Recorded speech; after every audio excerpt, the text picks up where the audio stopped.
My neighbor was a fugitive, and I discovered it due to his strange behavior.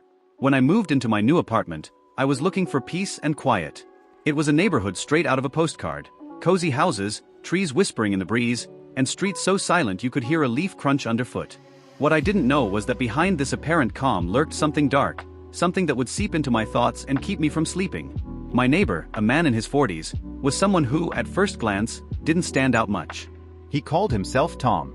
His presence was so discreet that it almost felt like a shadow among us, but that very discretion was what began to put me on alert. His figure would slip away in the night, always avoiding the light, always watching before stepping outside. From the first day, I noticed something was off. His apartment was right next to mine, and from my window, I could see when he left and returned, though those moments were few and far between. He only went out in the darkness of the night and returned just before dawn, like a specter that could only exist in the shadows. His steps were slow and calculated, as if every movement was measured to avoid being heard. Weekends were the worst. While I tried to enjoy the silence, I could feel his presence on the other side of the wall, as if his movements were always synchronized with mine. Sometimes, in the stillness of the early hours, I would hear him murmuring. Not clear words, but whispers that seemed to come from the deepest part of his being. One night, as I struggled to fall asleep, I heard him scratching something on the wall. The sound was constant, rhythmic, and lasted what felt like hours. What really started to unsettle me were the smells.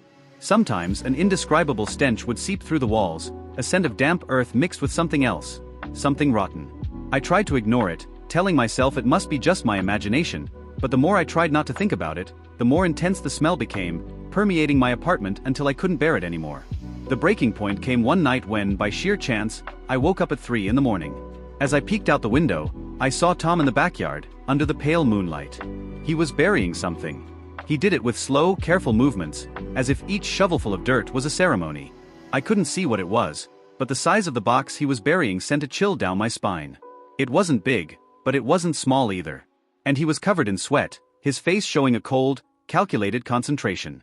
I wanted to run to call the police to do something, but fear paralyzed me. What was he burying? A secret that wasn't meant to be uncovered?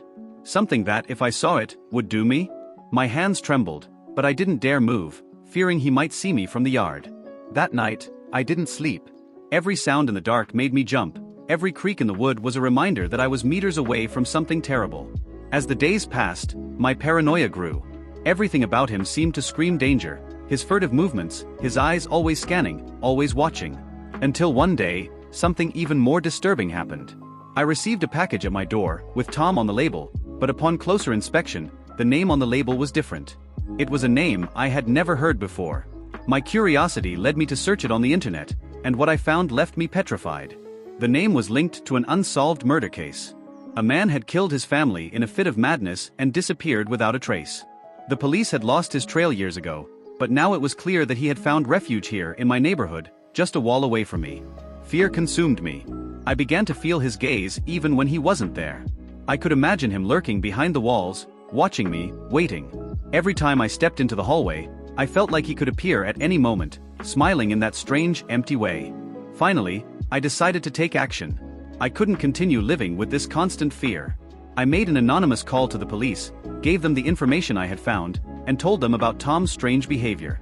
That night, I didn't sleep, knowing that the police could show up at any moment, or worse, that Tom could discover what I had done before they arrived. When the police cars arrived the next day, my heart was pounding in my chest. I watched them approach Tom's door, knocking forcefully. The next thing I saw was the door slowly opening, and there he was with an expression I'll never forget, a mix of surprise, fury, and something I couldn't decipher. He didn't resist when they handcuffed him, but just before they put him in the police car, he turned his head and looked me straight in the eyes, as if he knew I was the one who had betrayed him. That look haunts me to this day. The news confirmed my worst fears. Tom was a fugitive, a murderer who had been living next to me all this time. As I write this, I can still feel his presence in every corner of my apartment, as if his shadow hasn't completely disappeared. I moved out, but sometimes in the dead of night, I feel like that gaze is still fixed on my back, as if the monster who lived next to me is still watching me from somewhere in the dark.